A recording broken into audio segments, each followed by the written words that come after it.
Ciao amici di Archeo Sarrabus, oggi siamo a Capoferrato, precisamente nella località Porto Pirastru.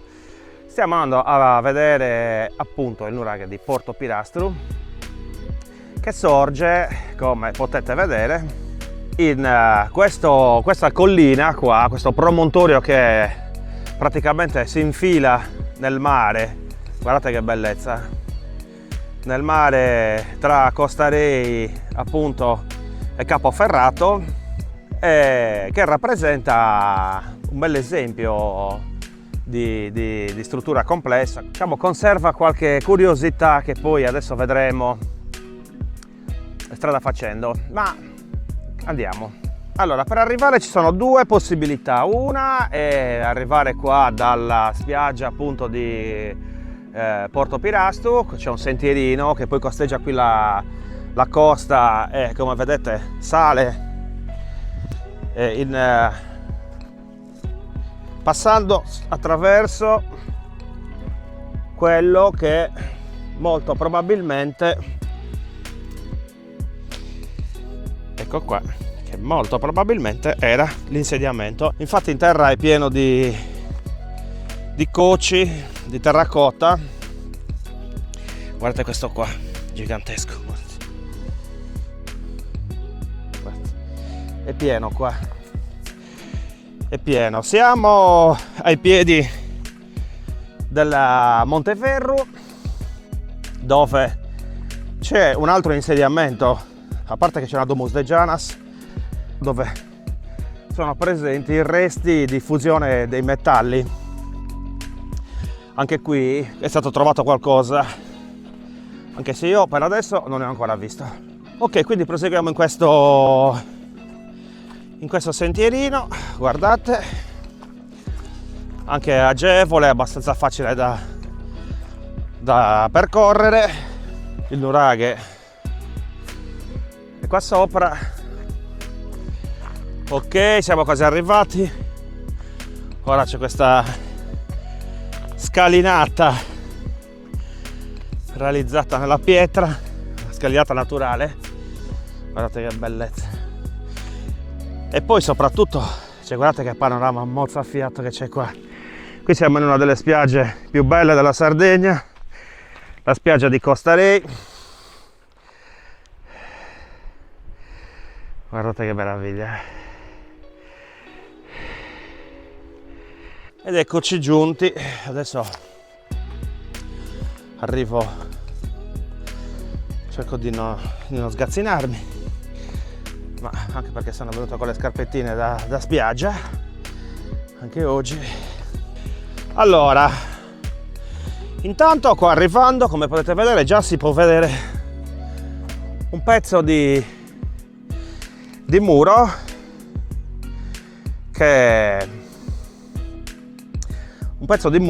che adesso si infila qui nella vegetazione, quindi diciamo non è proprio comprensibile dove va a finire. Adesso io provo a infilarmi qua. Intanto guardate del crollo, pietre di crollo.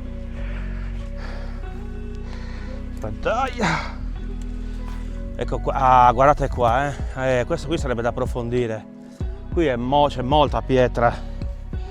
Adesso volevo capire se è solo crollo o no, qua c'è un pezzo di muro, vedete qua c'è un pezzo di muro che prosegue e si infila là dietro. Il nuraghe, come potete vedere, è qui dietro queste piante, però questi sembrano degli ambienti, anche se sono molto crollati, diciamo che non sono proprio facilmente leggibili, però danno l'idea di essere degli ambienti perché ci sono tracce di muri.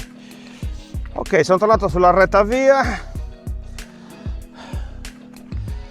dopo una piccola digressione in mezzo ai cespugli, ma avevo necessità di capire un po' quel muro, se era solo pietra di crollo, se era funzionale al sito.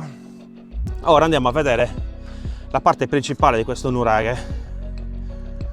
Un nuraghe che, come vi ho detto, è sicuramente complesso. Intanto guardate, qui c'è un'altra porzione di muro che scende qua giù ma saliamo ancora sulla cima di questa collina.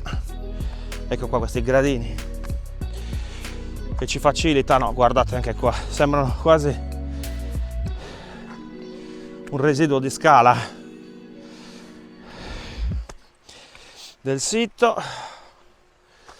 Ecco qua, la prima cosa che ci cade all'occhio o ci salta all'occhio è questa bellissima opera di valorizzazione del sito, ovvero sia una bella colata di cemento nella torre centrale per il posizionamento di questo punto, cos'è, un trigonometrico. Guardate che spettacolo.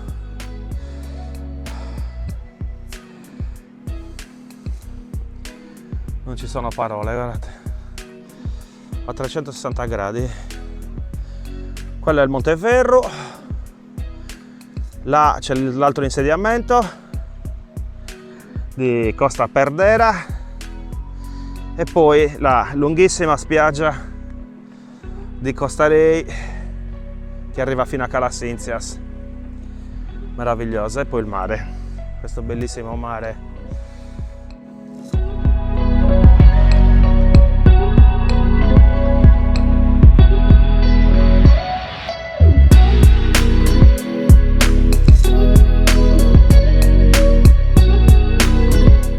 Allora, come vi dicevo, una struttura complessa, sono visibili facilmente due ambienti, due torri, questa che è quella centrale, di cui rimangono, vedete, 6 o 7 filari, e quest'altra laterale, di cui ne rimangono invece 4 o 5, due strutture attaccate, guardate.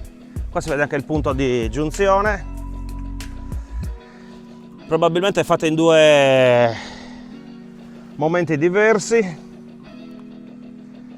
perché le pietre poi mi dà l'idea che non sono intersecate, che non sono legate, ma questa struttura qua, cioè, mi dà l'idea che sia stata costruita dopo e appoggiata alla torre centrale, che magari è stata fatta in un altro momento. E poi proseguendo, vedete qua, adesso io giro intorno a quello che resta della torre centrale, e anche qua si ha l'idea che ci fosse un'altra struttura, perché laggiù in mezzo a quelle piante si vede un altro semicerchio che poi adesso vado a vedere dall'altra parte, a parte Piattini e Tovagliolini, che qua qualcuno è venuto a bivaccare. E lì, ecco, come dicevo, si vedono i resti probabilmente di un'altra struttura, ma adesso vado dall'altra parte così vediamo se è più evidente. Allora, eccomi qua nel lato est, quindi quello che dà verso il mare. Questa è praticamente la struttura che io vi dicevo, che si vedeva da su e che dà l'idea di essere un'altra torre.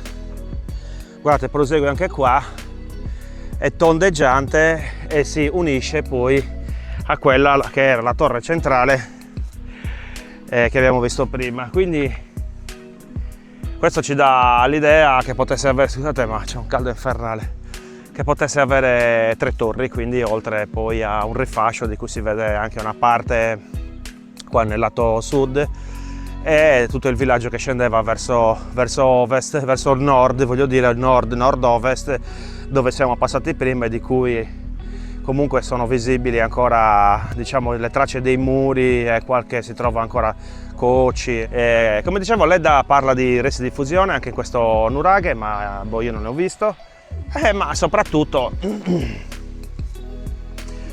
a guardia di questa insenatura, dove molto probabilmente c'era un approdo, perché un approdo è sempre stato comunque sfruttato, ancora oggi c'è un approdo turistico, e quindi molto probabilmente anche all'epoca veniva sfruttato, perché comunque è riparato sia da tutti i venti, quindi è comodo. Bene, adesso sono tornato al punto di partenza, non so se usare come sfondo per i saluti questo pezzo di muro del nuraghe Porto Pirastru o se il bellissimo panorama che c'è alle mie spalle. scelgo il muro. Vi ricordo che noi siamo presenti su YouTube, siamo presenti su TikTok, siamo presenti su Instagram, siamo presenti su Facebook.